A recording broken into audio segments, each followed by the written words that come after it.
Well, hey there, everybody. This is Nurse Mo, and welcome back to the Straight A Nursing Podcast. And I've got something really special for you guys today. We'll be talking about emergency room nursing, especially from the context of a new grad nurse. So if you're interested in exploring emergency room nursing, want to see what it's really like, hang in there. We'll get to that in just a moment. But first, as always, I like to take a moment to thank all of you who rate and subscribe and review the podcast. And I love to give my listener shout outs. So this one goes out to Golden Word, who writes, stellar content, easy to listen to. Thank you, Nurse Mo. Your podcast has been so helpful. You have a great voice and personality that shines through even via audio. You make it enjoyable to relearn nursing. You share such great information, both overview and summaries, while integrating critical thinking to the mix. I highly recommend this podcast. Thank you, thank you, thank you so much for taking the time to leave that review. It means so much to me to hear that the podcast is helping others. So thank you again so very much.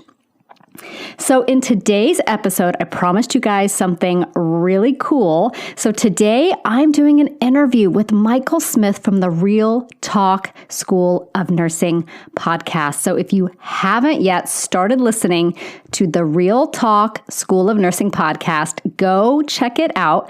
Michael is an amazing voice in the world of nursing. He shares a lot of real world tips and advice. It's kind of like going along on a job shadow with someone who works in the ER. He also talks a lot about life balance and how nursing and school and life all come together. So go check that out.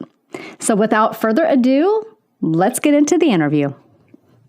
Okay, Michael, I want to start with you telling me a little bit about your background and what led you into nursing. Well, first off, I want to say thank you for bringing me on to your podcast. I've been a longtime follower of yours, and as a nursing student, bought a bunch of your products. And I think you and I communicated with each other early on. And I said, hey, I bought this, and you're like, oh no, you need to update that. So I think you sent me some updated stuff after I started with the podcast, and that was fantastic. So if there's anybody out there who's listening to the podcast, the Straight A Nursing podcast, you should absolutely go out and get some of her learning aids because they're fantastic. And I use them, which were very helpful for classes. Well, so, that's great. Thanks for the promo. Okay. So like one of the things that separates you and I, because we're both podcasters, I am a podcaster and you do a lot more than that. Mm-hmm. But one of the things that separates our two podcasts is that you are content driven. But you also go into stuff that's not content driven. And that's kind of the space that my podcast lives in, is that I just do the life outside of school, because that, to me, that has so much impact on school, and I can't, and the things at home, it's the making sure that you have, a good study space, make sure that you have all of those things in place. Oh yeah. That's also important. That can have such a huge impact on you as a student when you don't have those things in place. So that's the thing that separates us two. And so I totally appreciate the content providers like you, because I don't do that at all because I have people who are smart like you to do it. So that's the benefit. So if anybody is listening to either of our podcasts, definitely go, because Nurse Mo has so much amazing stuff, and you should absolutely go and get some of that stuff. So to answer your question, introduce you to myself. So I was an infantry officer in the U.S. Army for about 10 years, and I was in combat. And I'm a Purple Heart recipient, and what that means is that I was wounded in combat when my vehicle was struck by a roadside bomb. Wow! And that was kind of the turning point for me, from being able to see myself only as a warfighter, only as a combat guy, only as an infantryman, and seeing myself maybe there's stuff that I shouldn't be doing now, I shouldn't say that. There's other things that I could be doing. And that kind of, that was the impetus for my nursing career. So I exited the military and did various jobs trying to find myself. I took prereqs for school. I applied to a few different programs, and the first time I applied, I didn't make it. Didn't make the cut for my first application, and then just try to keep working. My kids were born, as life happens, and then I applied for the next round, and I was accepted into 3 different programs, like a year or 2 after, I can't remember, and got into the program that it was really targeting, and so that really helped. And then my medical career, if I can do that kind of quickly, I've always worked in the ER, and I've worked in the ER since 2016 when I became an EMT. And let's see, I've been at a L1 trauma center for closing up on 2 years. And I went into a direct entry Master's of Science in Nursing program. And if there's question about that, all that means is that I wrote a lot of papers. And I think we went to the same type of program. Oh my God. It was so much, research and so many papers. And I did a master's thesis, which I loved and hated, but yeah. And I kind of got typecast into my master's thesis subject, which I did my utmost to avoid, which was veteran suicide, which is a subject that is close to my heart. And that's one of the reasons that I wanted to avoid it, because I was afraid that I couldn't be unbiased in what I was searching for. And I won't go into that for the same reason I didn't want to do it in the first place. But, in the end, I was too passionate about it. And I have too many personal experiences that are unfortunately the majority of the experiences of veterans, even after doing all that research. So anyway, the podcast started in like February or March 2016, and I took it over in November 2018. And generally speaking, I'm really bad at social media in my personal life, so I've gotten rid of it and then just focused on just the podcast stuff. And you're making some great memes. They're hilarious. I have really enjoyed that. And then once they're really funny. So I had a co-host come on for a little while, and God bless her. Like, she was the impetus for a lot of change, but I wasn't ready for so many changes in such a short amount of time. And she was really ambitious, and she's just like, I got to do my own thing. And I'm like, God bless you. Go forth and do great things. And on her exit, she's just like, here's one of the apps that I saw that can be helpful for making memes. And I was like, and finally I could put forth content that I had always seen in my head and never been able to make.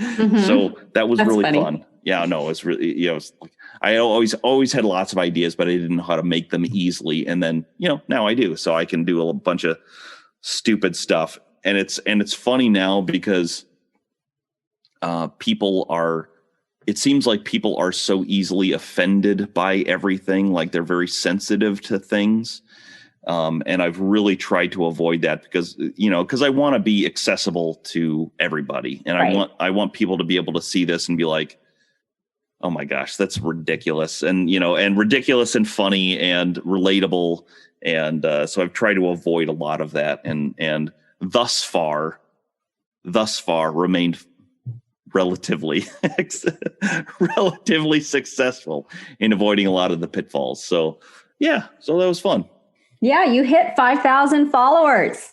I know. On your Instagram. I couldn't believe it. Like, I looked at it one day and it was like 498. Yeah, it was close. And then like a few days later, it was like 4,999. And then I was like, oh my, I just need one more. I need one more. And the next time I looked at it, it was like like 4, 9, 7, 8 or something. Like, what happened? That's awesome. So if you guys want to follow Michael's Instagram, it's Real Talk Nursing, and it's hilarious. Thank you very much. Yeah. No, it's been a fun ride, and it's been weird through all of this. Mm-hmm. But I think it's been fun, and I kind of like the outlet of being able to just like bring experiences that I have as a nurse, and being able to relate those back to like my experiences as a nursing student, because obviously I'm a nursing school podcast, so it's fun to be able to kind of like, okay, remember all those things you worried about in nursing school? Well, here's the truth, Here's a whole bunch of other things to worry about, right? Don't just wait until you get into the actual profession. You're screwed. Right. No, you're not really screwed. You're not really screwed. No. No, it's different. But yes, I totally get what you're saying. No, it is. It's the difference between nursing school and nursing is, I think the pressure changes. I think nursing school today is a lot of people who are obsessed with being perfectionists. And there's a bunch of like, there's this feeling out there in nursing school that is really like, it's about like, if you screw up once, you're done. You're done, and you have to be perfect. And there's way too much of the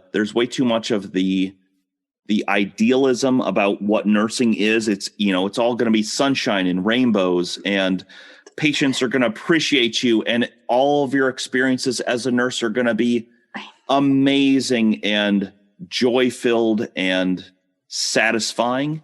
And that's not true. That's so not true. And I think what I will typically see students go through is this like shift where when they're in school, it's sunshine and roses and just the idealism. And then when they hit the reality of it, there's a huge culture shock. I mean, we could talk about that for an hour. For 10 hours. Culture shock of your patients don't appreciate you. They're going to be jerks. You're not going to be perfect. You're going to make mistakes. You're going to make mistakes. A million other things. And it's okay. Yeah. And it's okay. Totally okay. And I think that's one of the differences that's one of the pressure differences, I think, between like nursing school and the actual nursing profession is that in nursing school, the expectation that nursing students have of themselves, somewhat supported by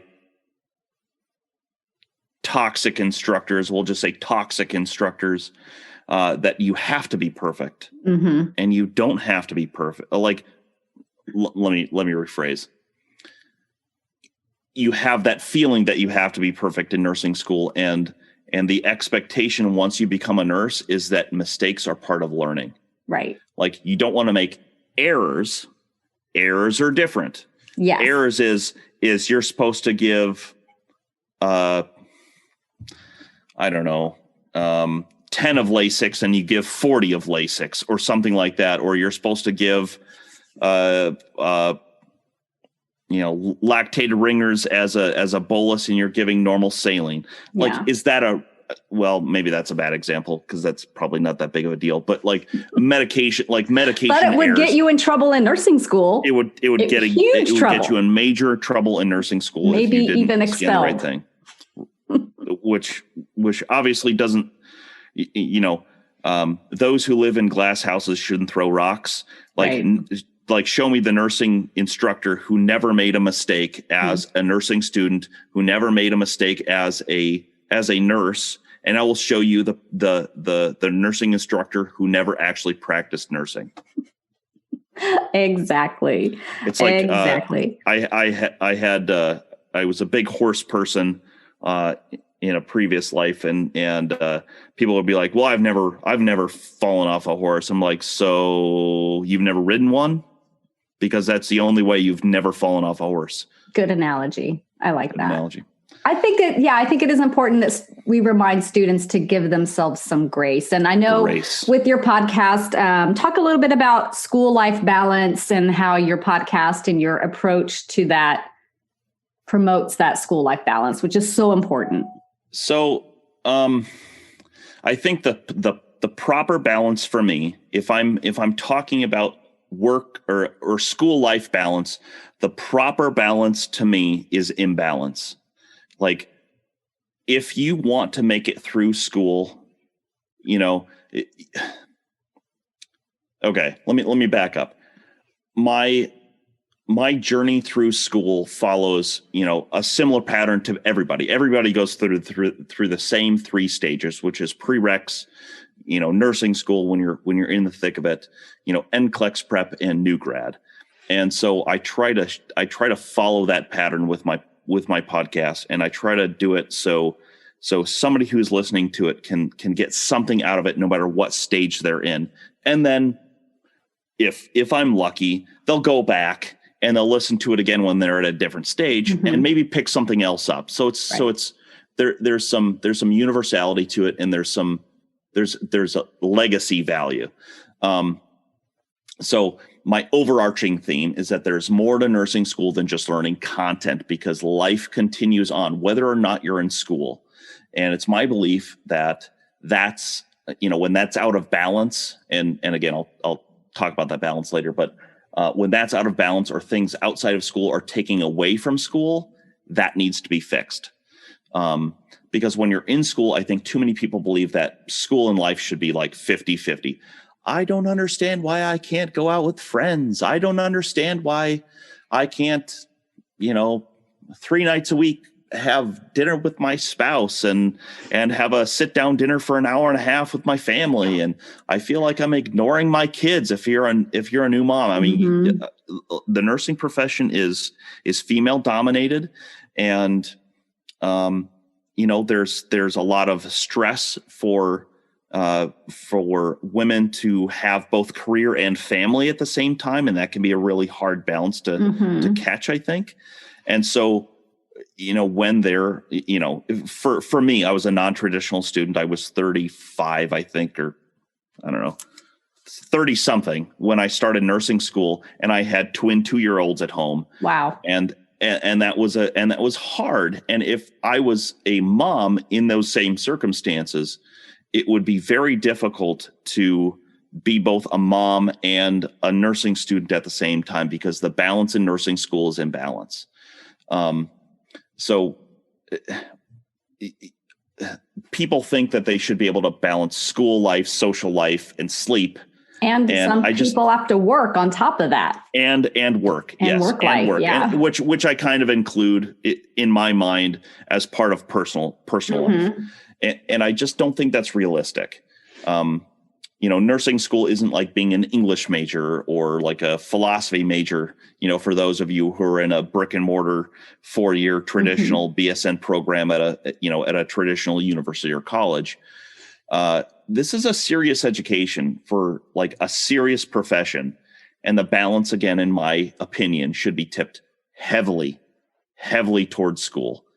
And so you're going to have to say no to things like social engagements, with friends and family, and you're going to have to sacrifice sleep in order to graduate successfully from nursing school. So again, the balance is imbalanced towards school. Yeah.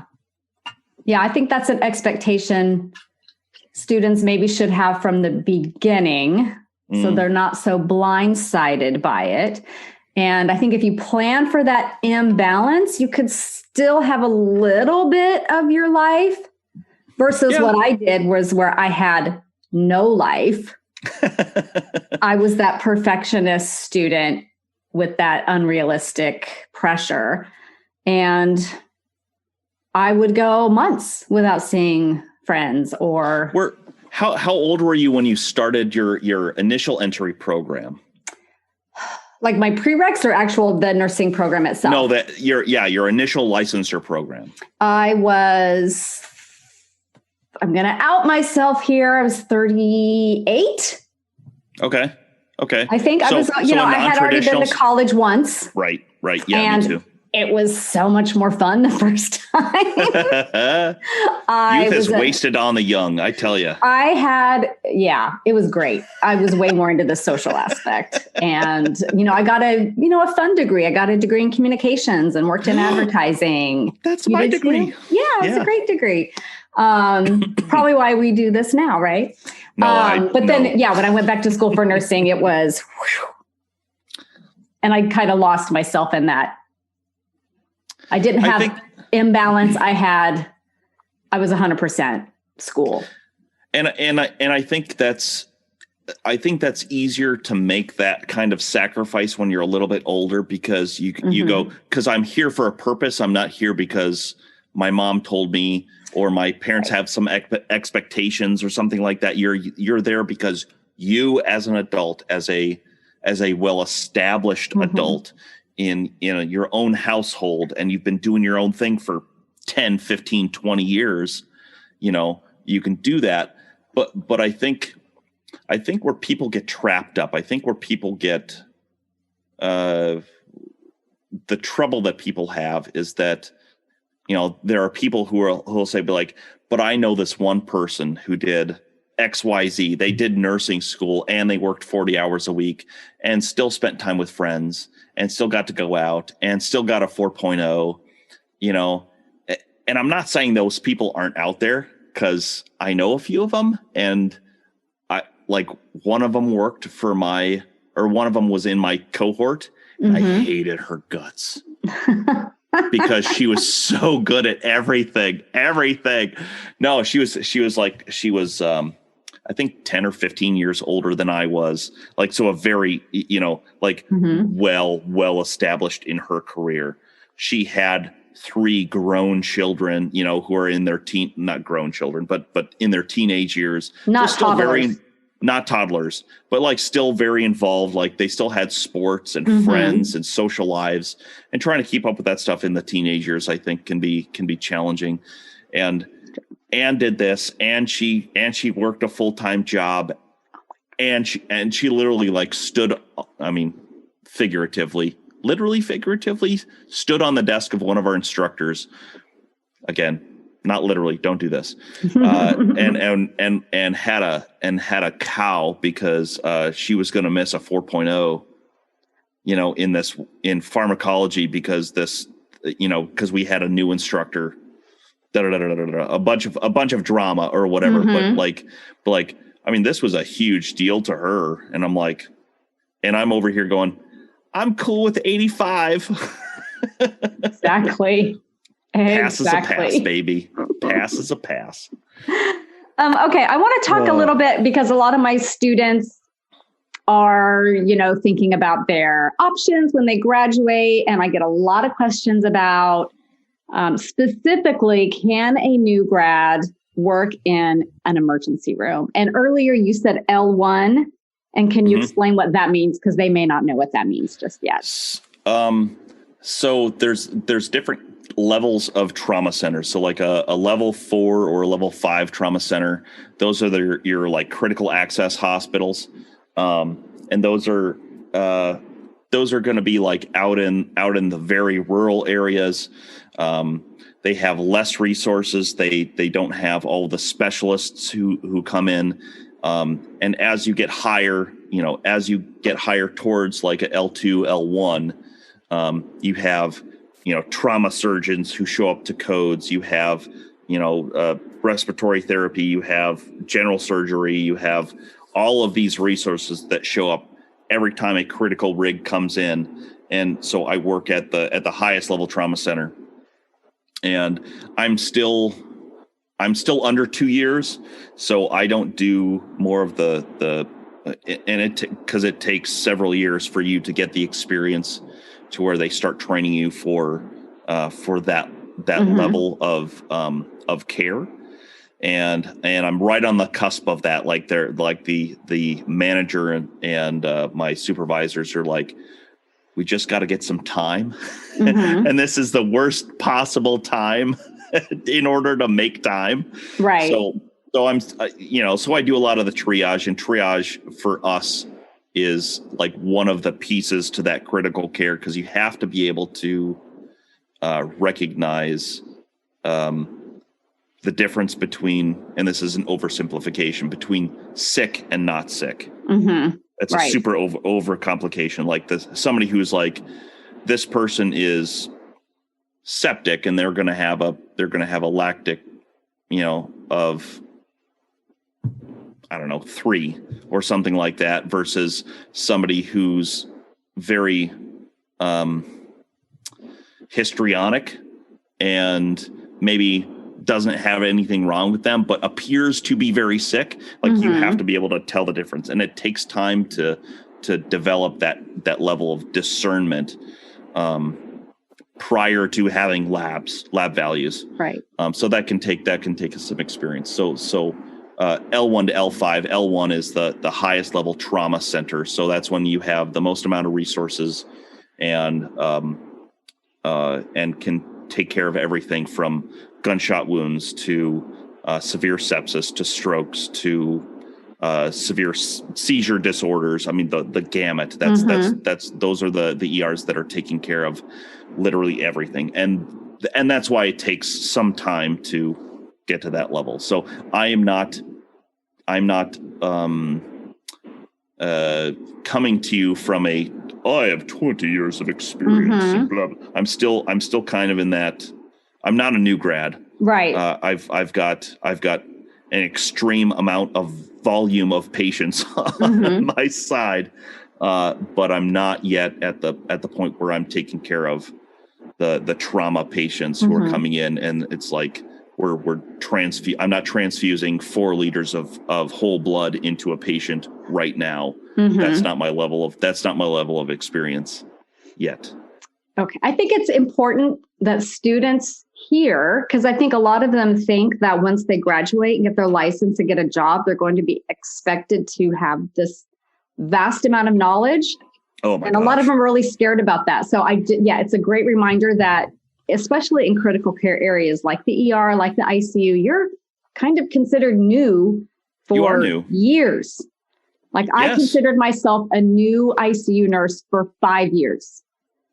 Oh, absolutely. And then after about 5 years, I started to feel like when I showed up for work, I could handle whatever came through the door. The ER, though, is a way less controlled environment. Oh, for sure. The nurses that I respect the most are the float pool nurses. Oh yeah, the nurses who can go both, in a single shift, literally in a single shift, can go from the ER into the ICU and flourish in both of those environments. Yeah, those are the nurses. And that's a career path that I think gets overlooked way too often is float pool, because if they will take you, I think that is such a wealth, that is such an incredible foundation of experience that you could get, that I think gets overlooked a great deal. But I wonder from my experience as an ER nurse, if it took you 5 years because of the is it because of part of it is like the length of stay, how long patients are expected to be in an ICU, the volume of patients, the different things that you see? Like, do you think that's why it took 5 years for you to feel somewhat comfortable with that? I think a lot of it was, again, my perfectionism.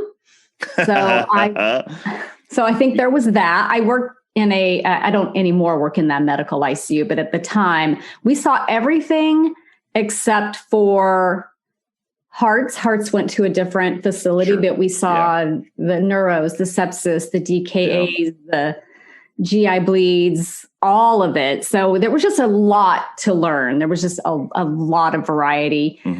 I think the first year I was physically ill every day that I walked into the unit. I think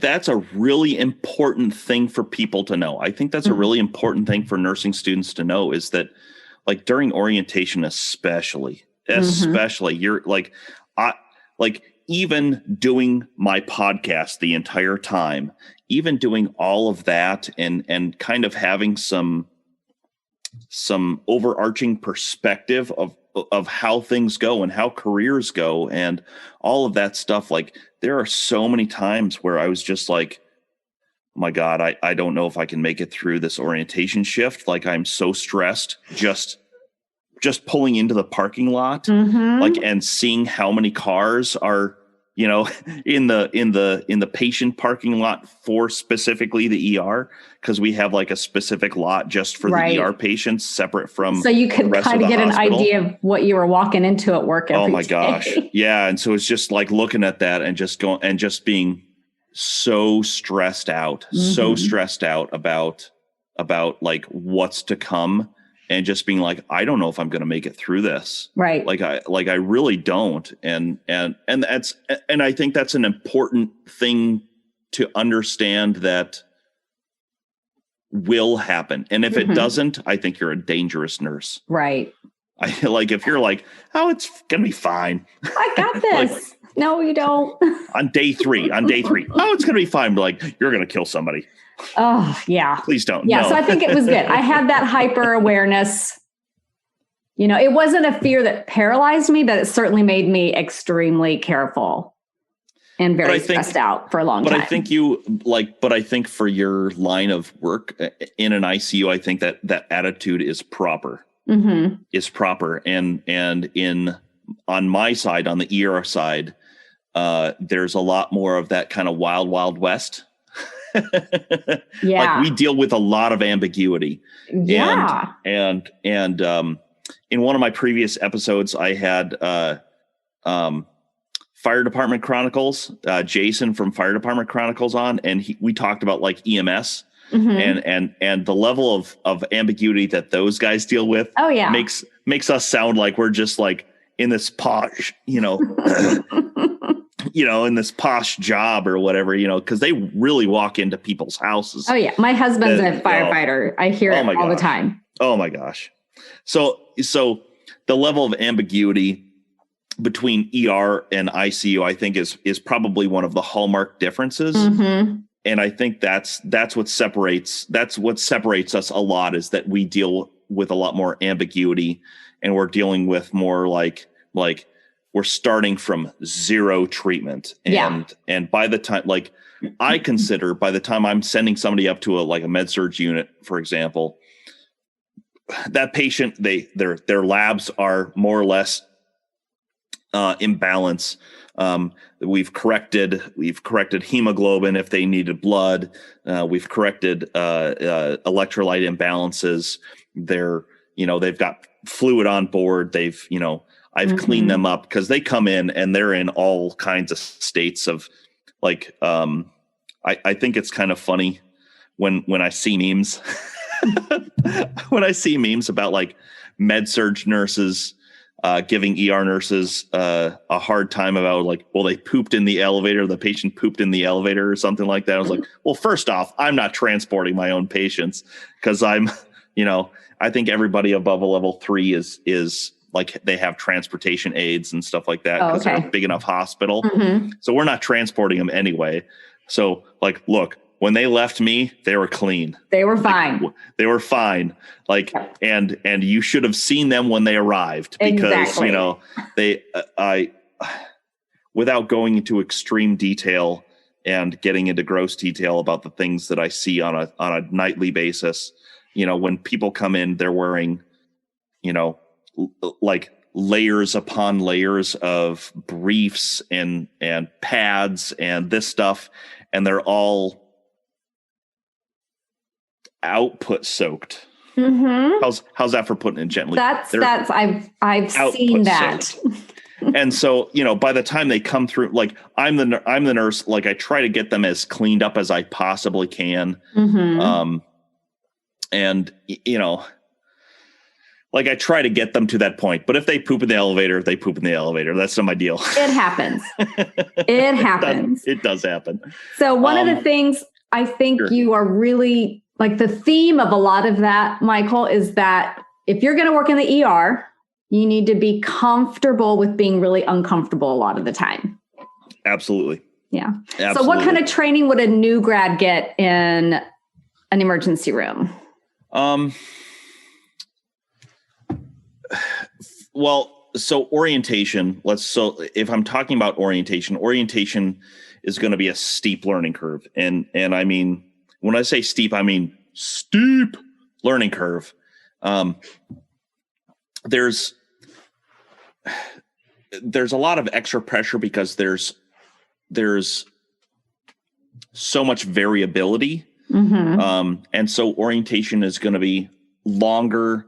Like my sister-in-law is also a nurse, and she was actually, it's kind of cool. She's a nurse on the floor that I did my preceptorship at, and I introduced the manager there to her, or her to whichever way it went. But I was just like, if you think that I am at all worthy of working on your floor, she's like 10 times better than me, 10 times smarter. You should absolutely like hire this person because you will be 10 times better for it. And, and she was like a charge nurse in 6 months, Wow. Like she's brilliant. She's absolutely brilliant. So, yeah. So anyway, so so your orientation is going to be longer, and in a unit like an ER, the breadth of knowledge you need to attain to be able to work independently as a nurse, I think, is pretty vast. So orientation isn't going to be a relaxing experience, and if your preceptor is good, they're going to bring you to the edge of being overwhelmed because they have to try to dance that line between volume and experience to prepare you to be a safe clinician. And that's really hard. Like I give credit to a lot of the preceptors who have the ability to balance that, because the ability to give you volume without bringing you to the point where you can't learn stuff because you're just so busy is very difficult. And in my own experience, I struggled a lot with the high volume and high acuity of my ER. And I'm grateful for that hardship and that butt whooping. You probably learned a lot from it. I'm grateful for it now.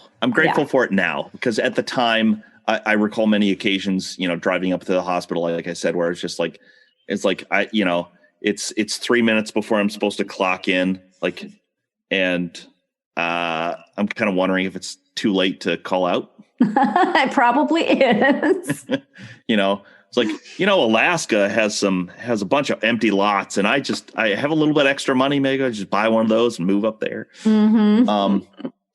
But I think it's important for new grads, regardless of what unit you go to. I think it's important to remember that you don't learn to be a nurse until you get to your unit, because the things that Nurse Mo had to learn as an ICU nurse are so different than the things that I had to learn as an ER nurse. Right. And that's different from a floor nurse, because you can have a cardiac unit, or a cardiac tele unit, you can have a neuro unit. Neuro units are extremely hard, and you have to learn very different things there.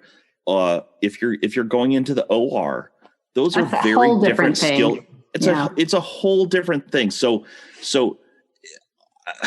I don't think that it's healthy for nursing students to expect that when they arrive on a new job, that they have the ability to be an effective nurse. You're not going to be a nurse on day one. Like, you have your RN, God bless you. Like nobody is going to take that away from you. And we love you that you're there on the unit, but don't have the expectation. I think it's healthier for you to not have the expectation that you're going to be effective. I think it's critical for your own mental health that you go into the situation expecting that your life is going to suck and you suck at your job.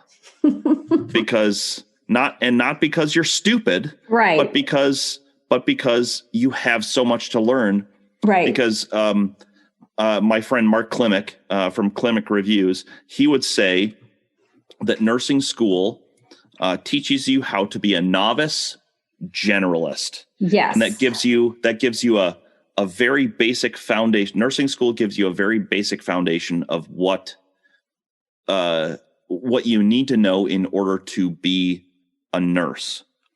But in order for you to be an ICU nurse, like Nurse Mo, or an ER nurse like me, or an OR nurse, or a neurofloor nurse, or a cardiac unit nurse, are very different. So that's... Yeah, I think a lot of students are shocked when they start working to realize how much they don't know and how much learning there is still to do. So that's a good reminder there. The thing that I kind of say is that, one of what I wish that students would realize on the day that they graduate and the day that they pass their NCLEX is that now their education begins. Right. Like there's more learning ahead of you than there is behind you. And that's where your real education gets, is that once you start your job, because, there's tons of stuff that I don't know. I'm continually surprised and pleased that there's so much for me to learn. We get nurses who come in and they want to come to the ER from the ICU or something like that. And I love talking to those. I love talking to those nurses because they're so smart about stuff. It's like, well, this is, if you look at this means that it's pre-renal or it's a pre-renal problem. And if you look at this, like this is intrarenal and this is, and it's just like, wow, how did you know that? Like, that's so cool. Like, because they've taken care of 1 million patients in renal failure. Right. For days on end. Yeah. For days and weeks and months on end. Yes. So like what I like about the nursing profession is that there's so much to learn and it's, and I have so many opportunities to do so. And I like that. Yeah. Let's talk a little bit about the personality traits that would make someone successful in the ER. Like I used to think I would be a good ER nurse, and then I realized I probably don't have the personality for it. And now I know I don't, because I have to have a controlled environment. And I like controlled chaos. I don't know. I don't think that I would have the right mindset for it. I respectfully disagree. I think everybody can be an ER nurse. Really? I think you can. I think for people like you who need to have a control, like an element of control of that, I think that you would be an excellent ER nurse because you exude control on a situation, because you are taking a chaotic situation, a chaotic patient, a patient that has so many different things going on, and you have the ability to go important, important, important, not important, not important, not important, and prioritize things, and then exude control and order on that chaos. And I think that is so important. I think that is just like the ability and the knowledge in order to exude control in a situation is one of the principal things that I think are important for you to be, for you to have as an ER nurse. And so I think people who are ICU nurses who really want, like, they want each of their, are you going to talk about labeling my lines? Yes. It's real. No, I love to label my lines. Don't judge. I don't. No, I don't. That's the thing. I'm in the middle of I'll have patients that are I take care of patients who are going to ICU, and I'll have them for hours. And, so I get a glimpse into the life that you have. Yeah. And, it's like, I've got 2 different lines or more. Like I've had 3 different lines in patients and stuff like that. And I've got 2 different bolus fluids going. So I'll have like normal saline, and I'll have something else going, I don't know, whatever the deal is. I'll have heparin, I'll have cefepime, or ceftriaxone and Vanco and this, and potassium going, and I'll have all of these stuff. And I'm just looking at all this going, I've got 7 pumps. Holy bananas. Like, like which one is which? And of course I'm the person, I hate tangled lines. I can't take that. I can't take that. So I think there's a little bit of ICU nurse inside me. And yeah, so I just like, I've got all that stuff going. So even if you are the person who you think you want to be an ER nurse because you don't have the same kind of Virgo, are you a Virgo, by the way? No. So, but like kind of that need for, Yes. that need for structure, that need for order in the chaos. I think you can still be a very, very successful ER nurse. I think that the ER takes all types. And I think, but I think of all of the things that you need to have as an ER nurse, and it doesn't matter if you're in a level 5 trauma center or you're a level 1 trauma center, you got to have a lot of hustle. Yeah. There are a couple of ICU nurses who I follow on Instagram, and I won't name them because I think they're jerks. And I say that tongue in cheek because I love them. But like one of them talked about like, well, I'm pretty tired, so I'm going to nap for the last 4 hours of my shift. I'm like, you rotten ICU nurse. You're a horrible Hopefully they're person. being sarcastic, right? No, I don't think they are. But they when things are going well and they have intubated and sedated patients and stuff They're kind like of that. on cruise control for the rest of the shift. Yeah, they're on cruise control, and so they can kind of do that. Because you get all your work done early, Michael. Yeah, but that's the thing. Like I make a joke with my charge nurses, like, okay, well, I sent all 3 of my patients upstairs, or I got rid of my patients. Like, I can go home now, right? Sorry. Not how that works. Here's I'm going to get 3 septic patients all at the same time. And so like, I'm going to be like, at the very edge of control for me all at the same time. But you have to have a lot of hustle. Like, I don't sit much at all. And we're always flying around, like all of us. And I bet. It's one of the things that I think you have to come out of orientation, or one of the things I had to come out of orientation for was understanding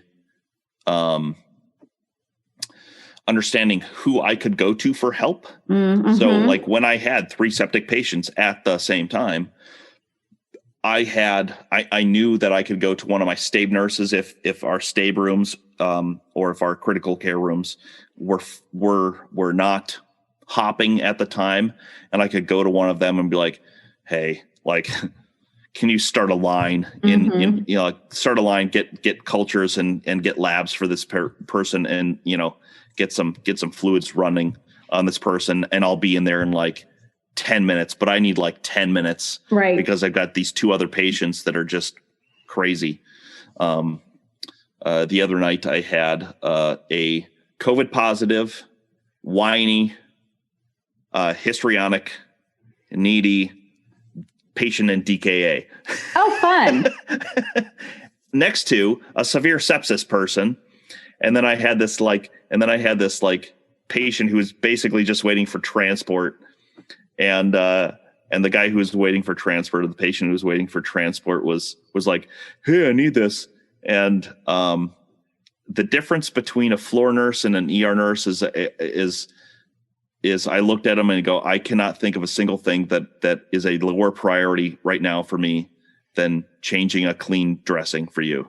It's not important. And I'm sorry to say that, but you just need to wait for transport. So, and the guy, and the patient was like, fair enough. I was like, okay. Thank you. Yes. I mean, like, I'm sorry. Like, I don't mean to be mean to you, but I'm just saying, like, I'm just being honest with you. Right. I'm being a human with you in saying that, like, I've got these 2 extremely sick patients, and you have a clean dressing. Right. In this example, you have a clean dressing that doesn't need to be changed, and I don't care about it. I don't, because that is not a critical task. And again, like, if we're talking about characteristics for people who need to be nurses or people who want to be ER nurses. It's the ability to separate critical tasks and prioritize those versus non-critical tasks. So just like everybody else who works in a hospital, you're going to get asked for water all the time. Be like, all the time. Yeah. I'll get to you. Yep. I'll get to you. And I have no idea when. Right. I usually would say something along the lines of, I totally get that you need that. There's a really good chance I'm going to forget because of all the other things that I need to do right now to keep you alive. If I don't bring your water, please remind me later because I'm likely to forget. You're getting drinks of water through the IV I have running for you. So just chill. Yes, you're getting your water right now. That's tongue in cheek, guys. That's tongue in cheek. I don't tell people to chill. No. Very, very often. So I think it's really good for students to hear like what an ER nurse's day is like. Talk a little bit about multitasking. So the really successful ER nurses, in my mind, are the ones who are multitasking masters. You can't be what I call a completionist, because if you are, you're going to hate the ER. So I'm a dad. I own a house, and the comparison I make is that like when I start a project at the house, it'll be usually like I start this thing, but then in the middle of that project, you're like, well, in order for me to complete this, I need this specific tool that I don't have. So I have to go out and get that tool. And then I get to this point and it's like, well, in order for me to do this, I have to do this other secondary project. And so like each project or each thing that you have to do has secondary and tertiary things off to the side of it that you have to do in order for your primary task to work. That sounds like you and my husband have been building the same deck. Because it's been years now. How did you know I was building a deck? It's so weird. I don't know. I guess Is everybody building a deck right now? So, like, there's so many times I can't tell you how many times I have been like in the middle of a project and or in the middle of a task. And I get a call or something else happens for one of my patients, like we get a critical lab value back or something like that, and I have to stop what I'm doing in order to go take care of that thing. And it could be 2 or 3 or 5 different things for 2 or 3 different patients, and then eventually I have to remember to come back to what I was doing before. Yes, and one of the major differences that I've only kind of started to begun to realize is that it was odd because we'll get nursing students every once in a while in the department, and they'll be like they'll be printing off like the clinical brains. You remember like you have I love a brain sheet. Oh, you will love brain sheets. I have never used one ever. No, if you could use one in the ER. It's literally not possible because you can't take the time to fill it out. Like there's too much, there's too many things going on. You'd never be able to, like, it's not a useful tool. Right. Like, so everything's gotta be up here. Everything's gotta be in your brain, and like your actual brain, not your, not piece your of paper sheet. brain, not your brain sheet. And you have a bunch, don't you? You have a bunch on your website. I do. Yeah. I don't have one for ER because I do not know how that would work. I don't know how that would, I can't even help you with that. Yeah. I wish I could. But like and I used one for clinicals, and I used one for the neuro unit I worked on, and they're a great tool. Like if you find the right one that works well for you and for the patient load that you have, they're a great tool, but you can't use those. And so like you can't be a completionist, and you have to be able to remember the stuff that you were doing and the stuff that you got interrupted doing to do other things, and then remember to come back around to that to complete it. So otherwise you'll wake up in the middle of your sleep and go, You might. Got to you might. do. No, Whatever. I think in the ER, by the time a patient is ready for admission, by the time they're going to go up to the ICU or they're going to go to a floor unit or something like that, they're stable and all of the stuff that needs to get done is done. So I don't ever wake up in the middle of the night going, did I get that patient a glass of water? Okay, that's good. I don't ever think that. Like, okay, that's good. And maybe that's a fault of mine. I'm willing to admit that. No, I think it's healthy to leave work faults. at work. Leave it there. No, but I think you have to be very focused, and I think it's really easy to get distracted by the complex needs of patients, of their whole life and their chronic ongoing problems. And it's kind of funny that when we're giving floor nurses report, for example, they ask about like a skin assessment, because that's a huge deal for patients who are on the floor. Like that's a huge deal, but for me, like when a patient comes in for like a COPD exacerbation or an acute cardiac issue, I'm not looking at the skin. Right. I'm just not. And that doesn't mean that I haven't for some patients who are very complex and they're coming in for like great examples. I had this kind of failure to thrive patient, vulnerable adult. And I did a full exhaustive head to toe on this patient. This patient had been bed bound for 2 months, like a skin assessment, even though that's not the main reason that they came in for. Like, this was something that was important to their health. And I did like the full thing. And then, in addition to everything else. So but for the most part, like if they're coming in for a COPD or some cardiac issue or something, I'm not looking at a skin assessment. Right. So like when a floor nurse had asked me, like, well, what's their skin look like? I'm like, peach colored? I don't know. The parts I saw looked great. They've got some really funky toenails. I don't know. Well, that would be everybody. Almost. I have beautiful feet. Right. Yes, of course. Okay. So how many patients do you typically care for at one time? Like, what's the patient load in the ER? So typically in my ER, 3, which is amazing. But I think because of the high level trauma center we're in, that's pretty much like, again, to use the same example where I had the DKA patient, the septic patient, and then the patient with the neck dressing. Yeah. I was like, I didn't do anything for the guy in the neck dressing, because I got him to the point where it's just like, you're just waiting for transport. I'm sorry. Like, none of your needs are acute right now. I don't care. Right. So I did basically nothing for that patient.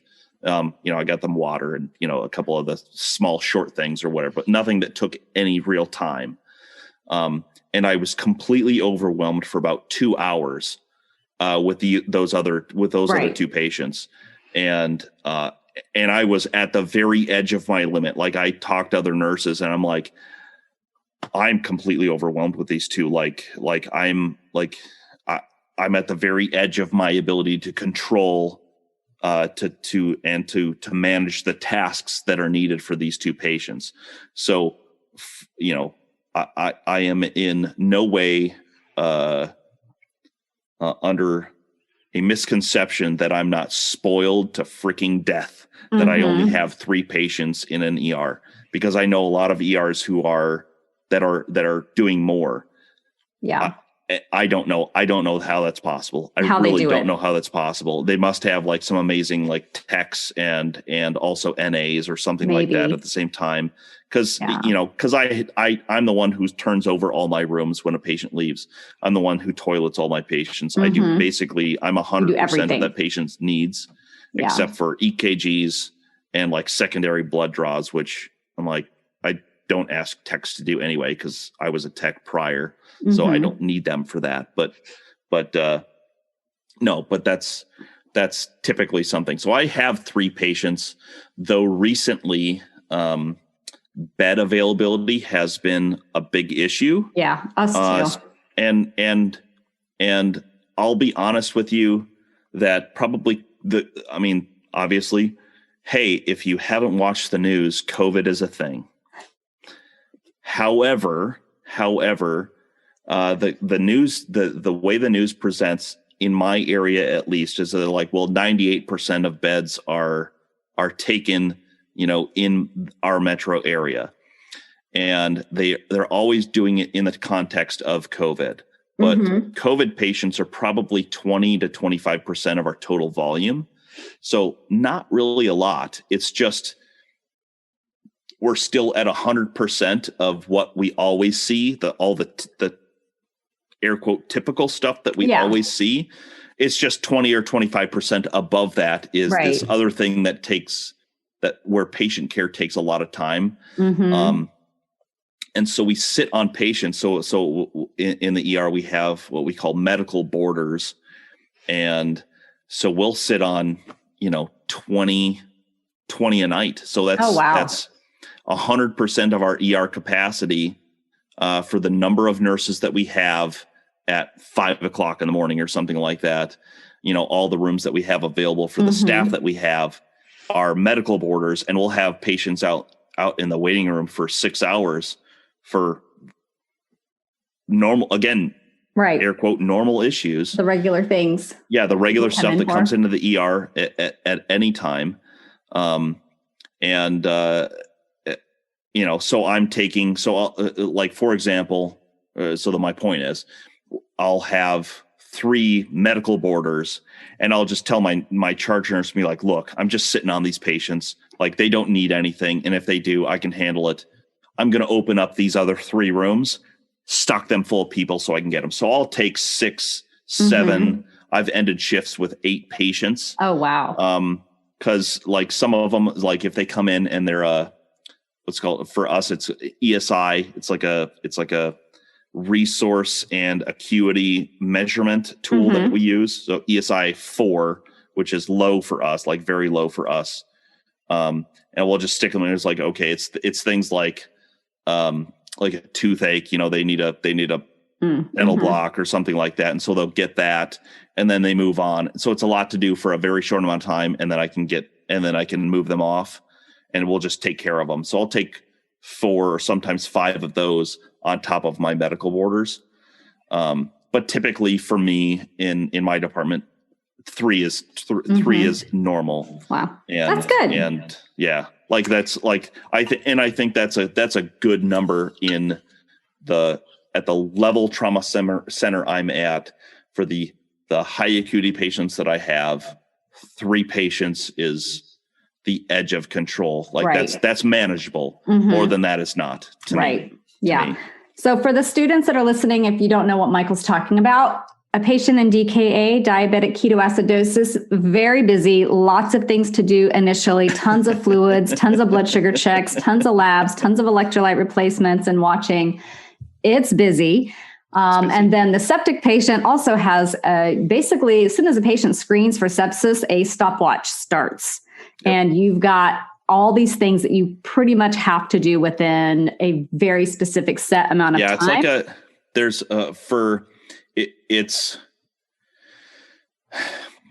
It's 2 lines, all the labs drawn, and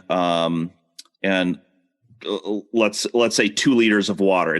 It's done by weight, but let's say 2 liters of water in a 30-minute period. Yeah. But all the labs have to come out in about 10 minutes. And that includes like them getting roomed, which can take 2 or 3 minutes by itself. Yeah. And then you go in and do your thing, decide what you're going to do, order the labs, get everything printed off. And you have to have everything labeled to the lab in about 10 minutes. And it's an extremely important time-driven event. And nurses will often get kind of called to the carpet if they're not. Like, it's like some patient, like, okay, there's nothing you can do about that. It took 20 minutes. Big deal. your average is under this amount of time. But if you're like 30 minutes for that kind of stuff on a regular basis, like that's a big deal. Yeah. And so there's a lot of pressure to be quick. A lot of pressure. Yeah. Okay. And thank you for that, because I just, you know, just like every other nurse who's talking about like doing shop talk and stuff like that. Like there's tons of those tasks that we just kind of assume that people understand what we're talking about. Right. And from a practical standpoint, again, the value that NurseMo and content driven podcasts and services like hers has is that they give you that kind of content, and I don't. I just expect they're like, if I say I've got a DKA patient, you should just know, like, holy crap, that's a lot of stuff. You're busy. Yeah. For like 4 hours, you're screwed. Okay. So speaking about patients, you were going to talk a little bit about just a little bit of a scenarios of some patients that you've had that really bring home what ER nursing is like. So tell me about the chest pain guy that you had. Okay. So let me think that. So that this guy he came in for chest pain, and it was like, just nothing made sense. We did a trope. It was negative. We did a CT and an X-ray, not conclusive. We were going to discharge them. And I spoke with the doc a couple of times, and I just kept saying, he's like, what do you think the deal is? And I'm like, I don't know. I just don't get it. Like, I don't have a good feeling about this. And that's what I said to him. And I was just like, I don't have a good feeling about this. And he is the medical director for My Systems EMS. He's one of my absolute favorite docs to work with, because he's so good at prioritization. He's so good at sifting through stuff and getting right to the basis. He's like, yep, critical, not critical, critical, not critical, critical, not critical, and sending them to the appropriate level of care for what they need. Be like, not critical, follow up with your primary care. Not critical, follow up with your primary care. Son, you're going to trauma, that kind of stuff. Yeah. And I just told him, I told him multiple times, like, I just don't feel good about this guy. Like there's something, and I don't know what it is.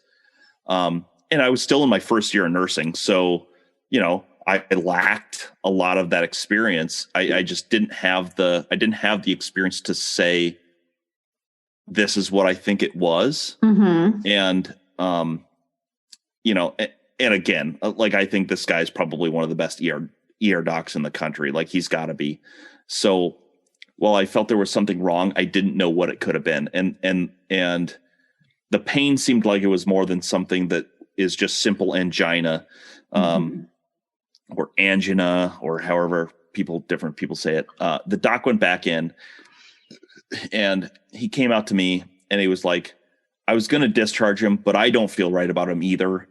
Something's just not right. And so we did an ultrasound, and sure enough, he had a wicked aortic dissection. Wow. It was wicked. And like, I got him over to I was like, oh my God, like grab the clutches on that bed, whisked him over to CT. We did another CT on him. The cardiac doctor met me there with his like phone mounted ultrasound thing, and he's like, look at this, and you're just seeing this thing flapping inside the aorta. Oh, it was so neat. It was so cool. And I'm looking at the patient going, suddenly, I mean, this guy had been here for 4 hours. Oh my gosh. And looked fine. And right, all the labs came back, all the scans came back, everything came back fine. And yet something's just not right. And all of a sudden I get this guy to CT, and the doc meets me down there, and he's doing the ultrasound, like handheld ultrasound, and shows me this dissection. And if you don't understand what a dissection is, so there are multiple layers within each one of our vessels, and in the aorta, it's a really big deal if those layers separate, because then you're sending blood in between the layers of the veins, which is really bad, because if you have a an aneurysm or a burst or something like that, you're sending blood to the wrong areas. Yes, it's not physiologically Internally, available. Just because blood is still in the body doesn't mean it's doing anything. It's doing what it's supposed to be doing, and it's very painful. So these patients often have pain. But his pain was minor. I mean, it was just like one of those things where he goes, I just don't feel right, but it didn't have the typical, knife-like pain that goes from your chest all the way through your back, which is very, very common. That's a test question, guys. That was definitely on your NCLEX. The typical pain for AAA. And he had like blue lips, but like in CT, and now I'm like after this whole time, there was probably a 5-minute period where all of this stuff happened all at the same time, and suddenly I am sweating bullets. I'm just like, oh my God! And the cardiac surgeon is there, and he's like, look at this. This is wicked. And I'm like, take him to surgery, you jackass. Like, go. So did he get his surgery? He did get his surgery. And as far as I know, everything turned out fine. Wow. But he left us in need of that cardiac surgeon's services. And as far as I know, we caught everything in time. Wow. But it was one of those things where it's just like, and I still talk to that doc about it and be like, I'll get a patient with this doc who's got chest pain, and I'm like, it's just that little feeling inside, and be like, is it happening again? Is it going to happen again with this doc? Oh my gosh. And then what's oh God. So the second story or patient story I'll have is like that same night with that same doc, where you got this little old lady in for abdominal pain, and she came from a memory care unit. No other complaints other than abdominal pain, and I was the second nurse. I think it was the second nurse, maybe the third, to take care of her because of assignment changes and stuff like that sometimes happen. And so we did a CT. By the time I grabbed her, we did a CT, and she had a ruptured AAA. Wow. And she's in her 90s. She's in a memory care unit. And then this was early on in the COVID pandemic and stuff like that. We tested her. Her result came back positive. Oh. So she's now a 90-year-old woman who is COVID positive in a memory care unit with pretty severe dementia. And family came in, and this is one of those areas. This is when we were like no visitors whatsoever. Mm-hmm. And I was just like, no, we are bringing whatever family shows up. I'm going to bring in. Screw your stupid rules. Right. Screw your stupid policy. They're going to come in and they're going to see mom. Yeah. And I advocated hard for that. And I met a little bit of resistance, but I'm forceful enough, and I was pretty well known within the department for being not stupid. Mm-hmm. And I got them all in, and then I called up to the floor because she was going to go up to the floor, and the floor was like, no visitors. And I'm like, yeah, you're going to take a visitor. If I tell you you're going to get a visitor, you're going to have this visitor who is going to come, like one of their children is going to come up with you if they decide that that's what they're going to do, and you're just going to have to deal with it. And that's part of that patient advocacy part, right? That's so important in nursing school. And she was just, sorry, I'm going to get a little choked up on her, because she was so pleasant. She was she was such an awesome patient. She was so sweet and so pleasant. Oh. And she was such a joy to take care of. Mm-hmm. And then when all of these things kind of came together, it was devastating. It was devastating because like the surgeons, like, we can't do anything. Like we're not at the time, we're just not going to risk all of that, all of these things all at the same time. So we're not going to operate. And so she agreed that, she was going to remain, or going to be DNR DNI, and they weren't going to treat it. And so the family came in and they did,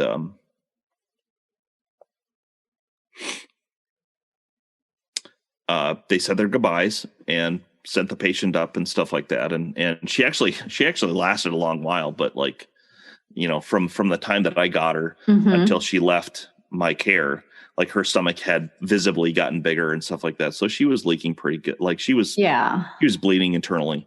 Right. And there was nothing I could do, but that's part of the, I guess that's one of the curses of the ER is that the really great experiences. Like I will always remember her. And she was so great. And her family was so great. Yeah. Of course. And like she died. There was nothing I could do for her, from my perspective. But truly one of the greatest experiences of my life and of my career as a nurse. And it's bittersweet, and you're going to have a lot of those, I think, and especially in the ER, because you're not going to find resolution for so many of the patients that you have. Yeah, absolutely. It's a tough part of the job, but it comes with it. And when you can be the advocate and you can help someone have the most peaceful, pain-free end of life transition, that feels really good. Yeah, I don't get a lot of those. And to contrast, I'm going to share a third story. Okay. Is this a fun story? Or at least a happier story? I don't think so. Okay. That must be your evil laugh. So I had this drunk patient come in and saying that they had gotten into an argument and, air quotes, fell down a full flight of outdoor stairs. And this patient was really antsy and really irritated. And I put him into a C-collar, and he kept trying to rip it off. And, excuse me. So I got him meds. I got an IV. I ordered scans, did all that stuff. And he just couldn't wait any longer and started getting really aggressive. And I'm a big person. I'm 6'2". I'm 250 pounds. I'm a former U.S. Army infantryman. I've got a good physical presence. And this guy was probably 100 pounds less and 8 inches shorter than I was. And he's like, you can't stop me. You see these tattoos? That means I was in prison, and you don't want to stop me from leaving if I want to. I was like, come on, dude, don't make me do this. Don't make me do this. And so you try to use that therapeutic communication, soothing voice. And because it's again, from my past, it's so easy to just slip into that, listen, bro, right. don't make me do this. Yes, exactly. Because I can. But you try to take a different path, and so you just give it a little time. Imaging results are almost back. Then we'll see what's up, and then just hang out for a little while longer. Hey, can I get you? Can I get you something to eat? Can I get you a Sprite? Can I? I've got some graham crackers. I got some peanut butter. Got a little bit of comfort food going on. Gonna hook you up. I'm gonna hook you up. And then it was at that time that he told me that he got into the argument over meth and admitted that he had done a bunch of meth that day. And that's what started the argument. And so I ended up asking for a hold, and as I'm doing all of this, he starts really, there's aggressive and then there's over the top aggressive. And he he didn't step over the line. He jumped over that line and starts freaking out, rips his C-collar off. And I call for security for backup, and he just keeps going. It just keeps getting more and more aggressive, and it's more and more out of control. And I was just like, at one point I was just like, okay, security, grab him. He's going in the back, which means into our like secure mental health suite. You know, there's nothing in the rooms. It's just a simple bed. You know, there's nothing, and it's a locked unit, and he's holdable. So it was appropriate to for me to make that decision. And he's trying to leave, and he's threatening staff and just being extremely disruptive to the rest of the patients who are on the floor, like to the point where my extremely in need other sick patients look at me like as I go in the room, and they can hear him yelling and screaming in the other room. And they're just like, go take care of that. Like, I'm fine. Like, yeah, I'll catch you later. You know, no problem. You know, and they had real needs, and they had like real actual acute needs to do. And they're just like, but we're good. We're good. We'll go get some water on our own. Yeah, exactly. And so we, you know, as we start to bring him back, CT results publish, I call the doc, and she hasn't seen him yet. And they're complex. You know, if you've ever read the interpretation from a radiologist, some of the results can be difficult to discern, especially for a former infantry with a TBI like me. So I'm just like, I don't know how to interpret this. So I go to the doc, and I was just like, you know, hey, I think he's got like a broken neck and a hip, and he's on a hold. He's completely out of control. He's a danger to himself. He's a danger to the other patients. And I ended up giving him, you know, Benadryl, Haldol, Ativan, the combo that I like to call the Black Arrow. Other people call it other things. So if you're not a Lord of the Rings Hobbit fan, like the Black Arrow is what took Smog down. Benadryl, Ativan, Haldol. That's a good combo. So it's colloquially, did I say that right? Colloquially? I think so. That's in many places that's called a B52 because it's 50 of Benadryl, 5 of Haldol, 2 of Ativan, and it's pretty much a reset button. And for some patients, they need that because they're just because they feel like crap. Like they don't want to be acting like they're acting. Like that's not what they want to be doing. They don't feel in control, and they don't know how to control what they're doing. And so it's like when your phone or when your computer is doing all kinds of crazy stuff, sometimes you just need to turn it off and turn it back on. That's the turn off button, and that's the reset button. So, and they come back and they're generally like, whoa, that was crazy. Like, and they're just it's much more manageable. It gives them a little bit of time. We can get some fluid because a lot of times they're dehydrated. We can get an IV started and get some of those other physically therapeutic things for them, and just kind of, help them out with that. But that's what it is. And it's what's crazy is that it's not very often that I'm not able to talk somebody down.